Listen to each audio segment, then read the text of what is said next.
Imagine yourself standing on a quiet suburban street, the kind where every lawn is manicured to perfection, and the hum of sprinklers fills the early morning air. The sun casts long shadows across tidy driveways, but beneath this polished veneer, a storm is brewing. You can almost feel the tension, thick as the scent of freshly cut grass, the kind of unease that whispers of conflict to come. In one particular yard, a modest shed stands proudly, its cedar walls gleaming under the dawn light. To its owner, it's more than a structure. It's a sanctuary, a testament to hard work and personal freedom. But to one woman, it's an affront, a blemish on her vision of flawless order.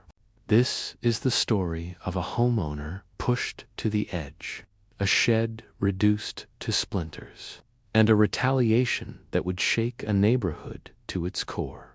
The street was called Willow Grove, a name that evoked peace but masked a battlefield. You could hear the rhythm of daily life here, the clink of coffee mugs, the soft thud of newspapers landing on porches, the distant bark of a dog.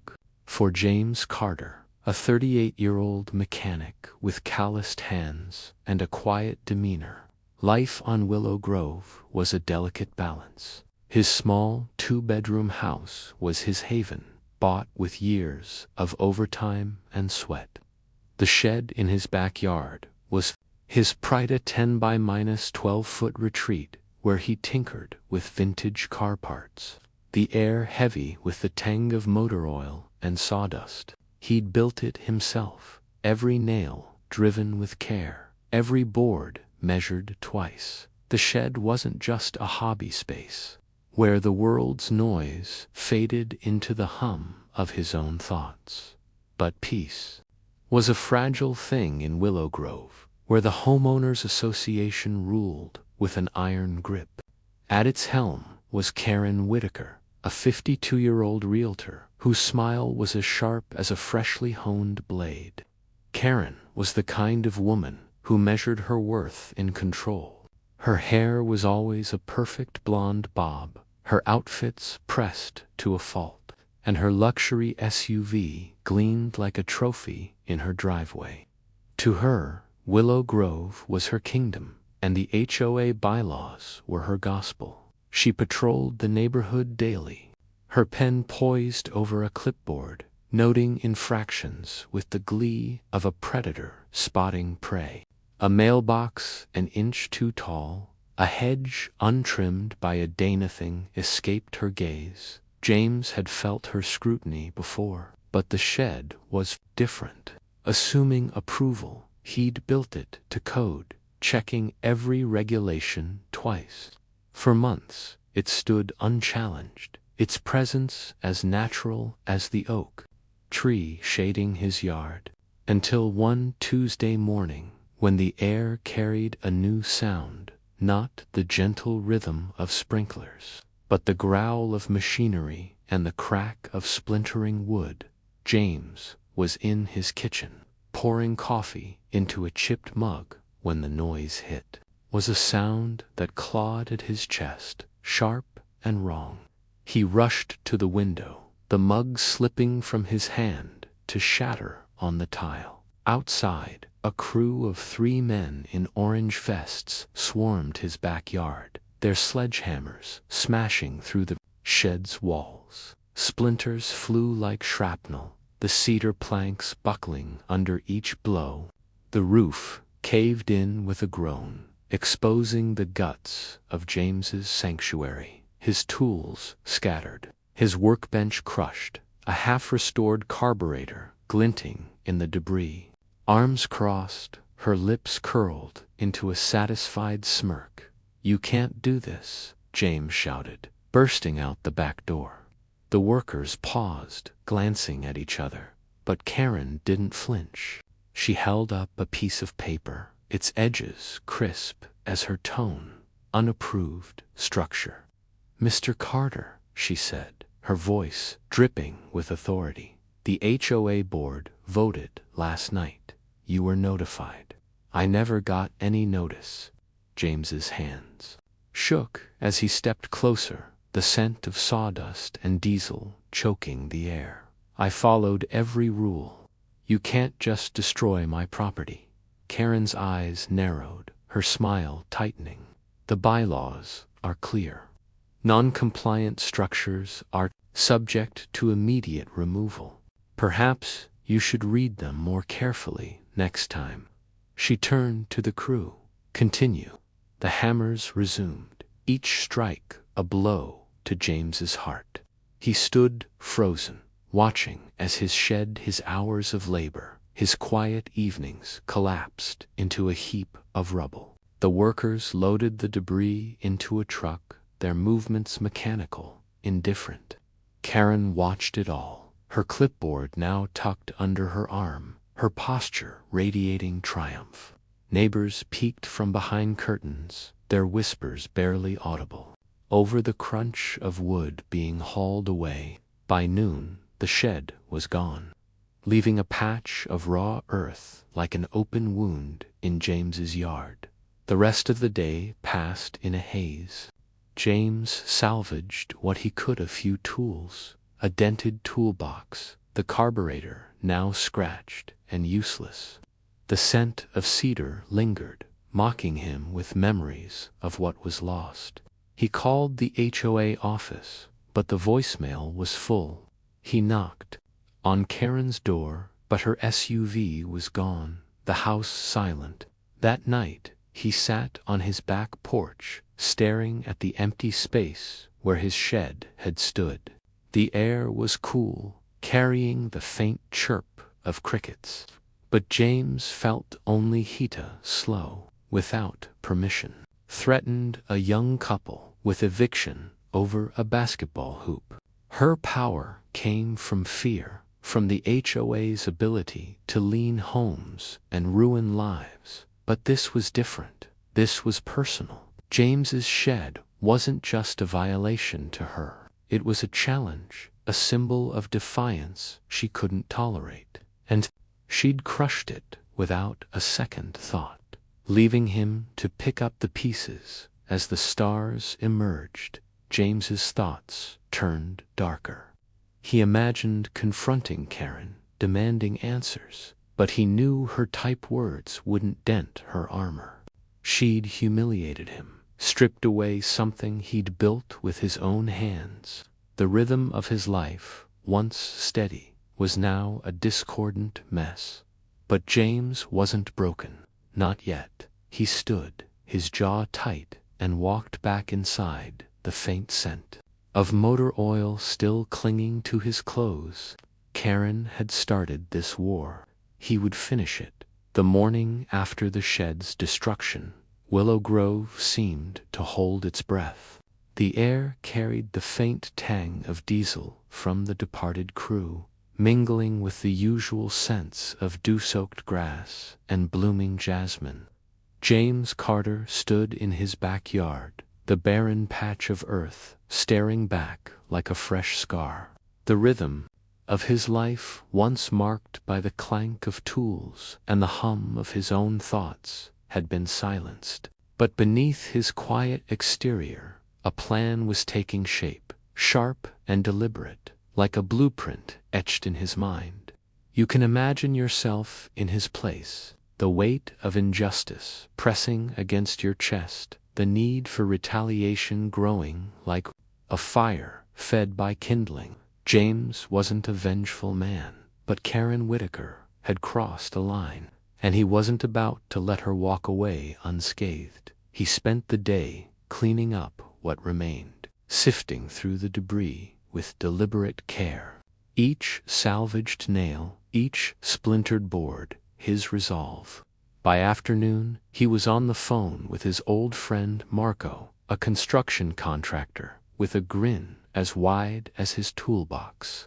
Marco had worked on projects across town, from strip malls to custom homes, and he knew the ins and outs of heavy machinery. More importantly, he knew James knew the shed wasn't just wood and nails, but a piece of his soul. When James explained Karen's stunt, Marco's laugh was short, bitter, the kind that promised trouble. They agreed to meet that evening at a dive bar on the edge of town, where the air smelled of stale beer and the jukebox played just loud enough to cover their words. The bar was dim, its wooden tables sticky with years of spilled drinks. James and Marco sat in a corner, a pitcher of beer between them, its amber surface catching the faint glow of a neon sign. Marco leaned forward, his hands rough from years of labor, and listened as James laid out the situation: Karen's unchecked power, her smug demolition, the HOA's silence. Marco's eyes gleamed with mischief as he sipped his beer, the foam clinging to his mustache. "You want to hit her where it hurts," he said. "Not a question, but a statement." James nodded, his fingers tracing the grain of the table.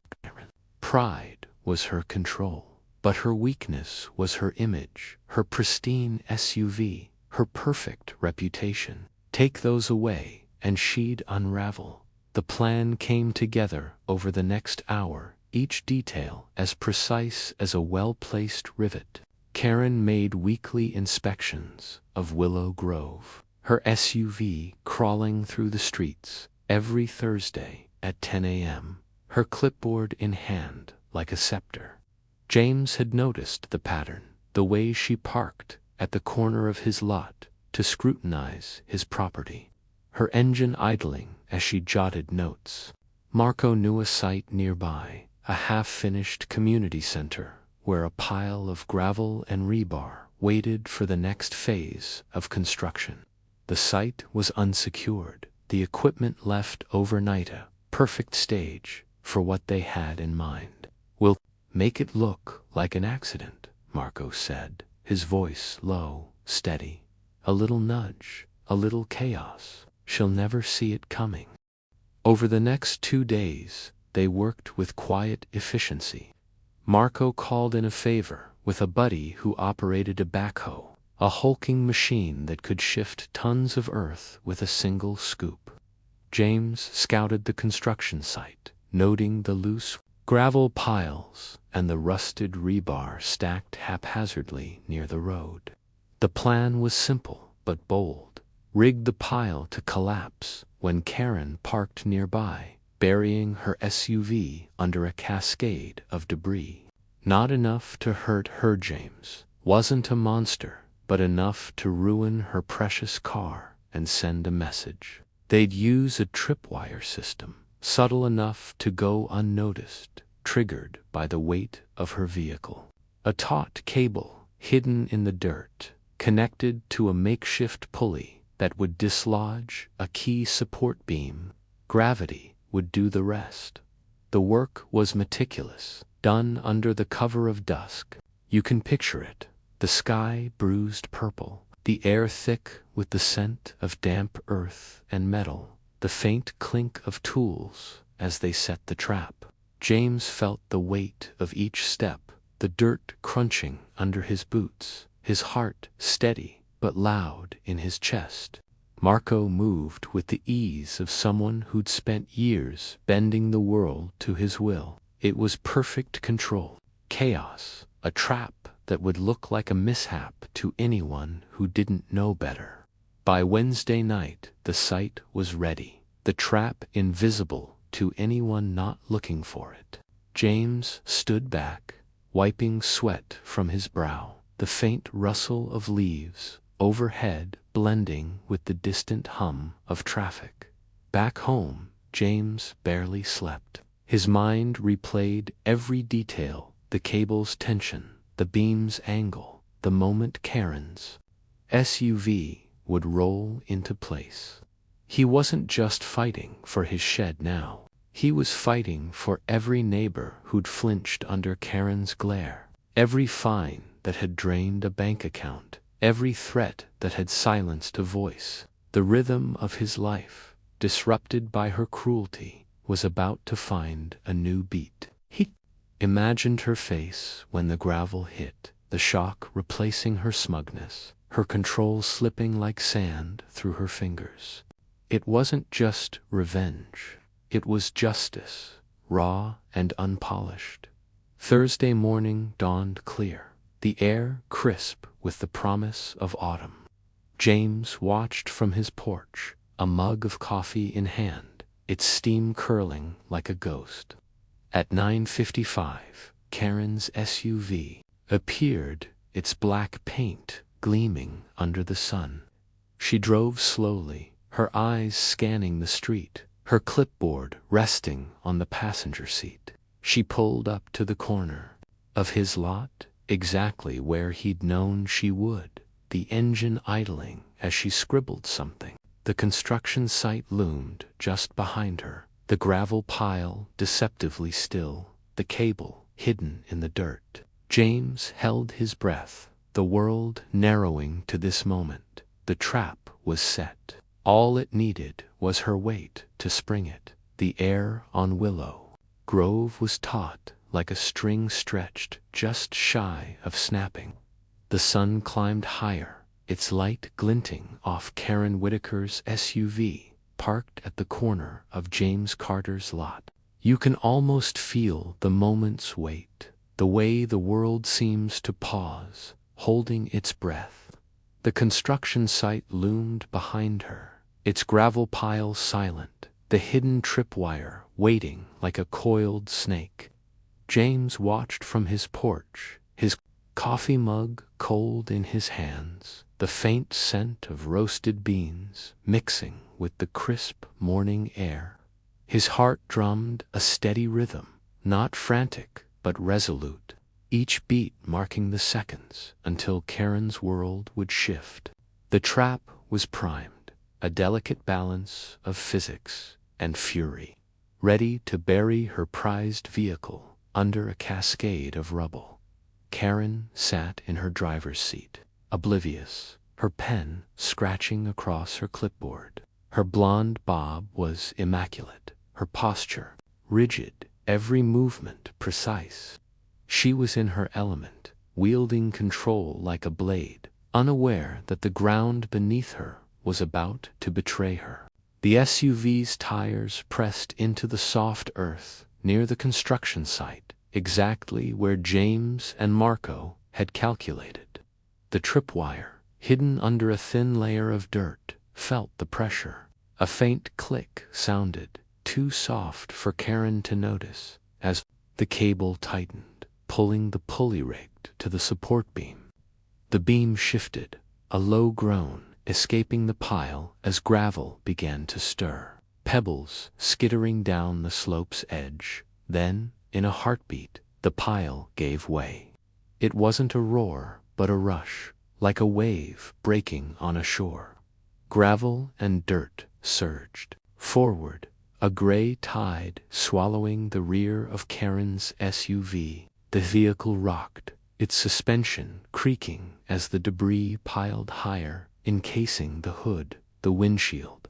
Rebar clattered down, denting the roof with sharp, metallic thuds. Dust billowed, thick and choking, curling into the air like smoke from a doused fire. Karen's scream pierced the chaos, high and jagged, her clipboard flying as she shoved the door open and stumbled out, her heels sinking into the shifting earth. The SUV was a ruin, half buried, its sleek black shell now a mockery of her polished image. James set his mug down, his boots hitting the porch steps with purpose. He crossed the street, his movements calm but deliberate, the scent of dust and rust heavy in his nose. Karen spun toward him, her face a mask of fury, her blouse streaked with dirt. "You did this." Her hands were fists, her nails digging into her palms, a faint smear of blood on her knuckles where she'd scraped them, scrambling free. "You rigged this, you'll be in jail for this." James met her gaze, his voice steady, almost soft. "Looks like an accident to me. Unsecured site, heavy equipment. You should have parked somewhere else." His words were a mirror, reflecting her smugness back at her, and her eyes widened. A flicker of doubt cutting through her rage. Karen's control snapped. She lunged at him, her hands clawing, aiming for his face. James sidestepped, catching her wrist, but her momentum carried her forward, and they stumbled into the gravel, the ground rough and cold beneath them. She fought like a cornered animal, her nails raking his forearm, drawing thin lines of blood that stung in the dusty air. James pushed her away, not to hurt but to restrain, his hands firm on her shoulders. Enough. Cutting through her shrieks, neighbors emerged now, drawn by the commotion, their phones already recording. Karen's heel snapped, sending her sprawling, her hair now a tangled mess, her face smeared with dirt and a trickle of blood from a split lip. James stood, breathing hard, a scratch on his cheek burning, his shirt torn at the sleeve. The SUV loomed behind them, a mangled monument to their clash, its windows cracked, its frame buried to the axles. The construction site was a mess, gravel scattered like a wound torn open, the rebar glinting in the sun. Karen scrambled to her feet, her chest heaving, her eyes darting from James to the growing crowd. "You're finished," she hissed, but her voice wavered, stripped of its usual command. She jabbed a finger at him, then at the neighbors. "All of you, you'll regret this." She staggered toward the street, her broken heel dragging, her SUV abandoned. The crowd parted, their faces a mix of shock and satisfaction. For years, Karen had ruled Willow Grove with fines and threats, her HOA reign a constant struggle for those under her thumb, her power as fragile as the cracked windshield behind her. James watched her go, his pulse slowing, the adrenaline ebbing like a tide. The air settled, the dust thinning, revealing the extent of the damage. His plan had worked better than he'd imagined. The trap hadn't just buried her car. It had exposed her, stripped her of the armor she'd worn so proudly. But he knew this wasn't over. Karen wouldn't slink away quietly. She'd fight back, clawing for control. You can imagine yourself there, caught in the aftermath, the tension still thick, the rhythm of the neighborhood shifting toward something new. As James turned back to his house, Marco appeared, leaning against a fence. "Told you it'd work," he said, tossing James a bottle of water. James caught it, the plastic cool against his palm, and nodded. The trap was only the beginning. Karen's downfall needed more than a buried car. It needed proof, something, to shatter her grip on Willow Grove for good. James glanced at the crowd, their faces lit with a mix of fear and hope. He knew what came next. The community was stirring, and he had one more card to play. The dust had settled on Willow Grove, but the air still hummed with unease, like the faint buzz of a wire under strain. You can picture yourself standing among the neighbors, their murmurs blending with the rustle of leaves, their phones still clutched tightly, capturing the aftermath of Karen Whitaker's buried SUV. The vehicle sat like a fallen titan, its black paint dulled by gravel, its frame scarred by rebar.